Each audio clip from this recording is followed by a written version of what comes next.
Абайдың 37-ші қара сөзі. Адамның адамшылығы істі бастағандығынан білінеді, қалайша бітіргендігінен емес. Көңілдегі көрікті ой ауыздан шыққанда өңі қашады. Хикмет сөздер өзімшіл наданға айтқанда, көңіл уанғанында болады, өшкенінде болады. Кісіге біліміне қарай болыстық қыл, татымсызға қылған болыстық өзі адамды бұзады. Әкесінің баласы адамның дұшпаны, адамның баласы бауырың. Ер артық сұраса да азға разы болады. Ез аз сұрар, артылып берсең де разы болмас.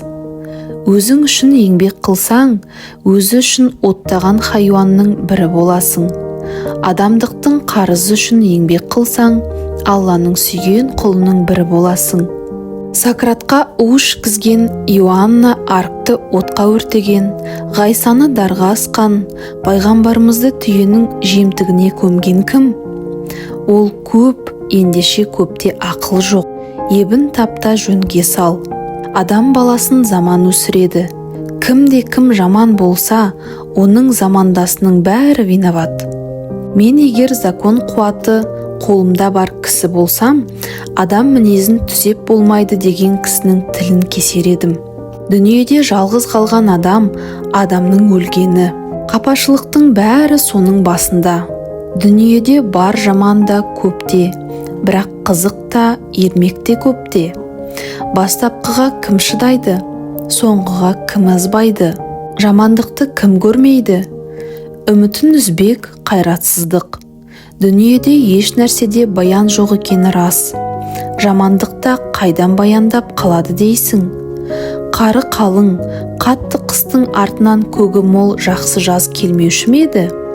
Ашулы адамның сөзі аз болса, ыза қуаты артында болғаны.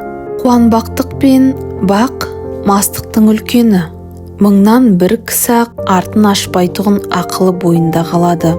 Егер ісім өнсін десең, ретін тап. Биік мансап, биік жартас. Ерінбей еңбектеп жыланда шығады. Екпіндеп ұшып қыранда шығады. Жікшіл ел жетпей мақтайды. Жел өкпелер шын деп ойлайды. Дүние үлкен көл, заман соққан жел. Алдыңғы толқын ағалар, артқы толқын інілер. Кезекпенен өлінер, баяғыдай көрінер. Бақпен асқан патшадан, мимен асқан қара артық. Сақалын сатқан кәріден, еңбегін сатқан бала артық. Тоқ тіленші адам сайтаны, харекетсіз сопы монтаны. Жаман дос көлеңке, басыңды күн шалса, қашып құтыла алмайсың. Басыңды бұлт алса, іздеп таба алмайсың. Досы жоқпен сырлас, досы көппен сыйлас. Қайғысыздан сақ бол, қайғылыға жақ бол. Қайратсыз ашу тұл, тұрлаусыз ғашық тұл. Шәкіртсіз ғалым тұл. Бағың өскенше тілеуіңді елде тілейді, өзіңде тілейсің. Бағың өскен соң өзің ғана тілейсің.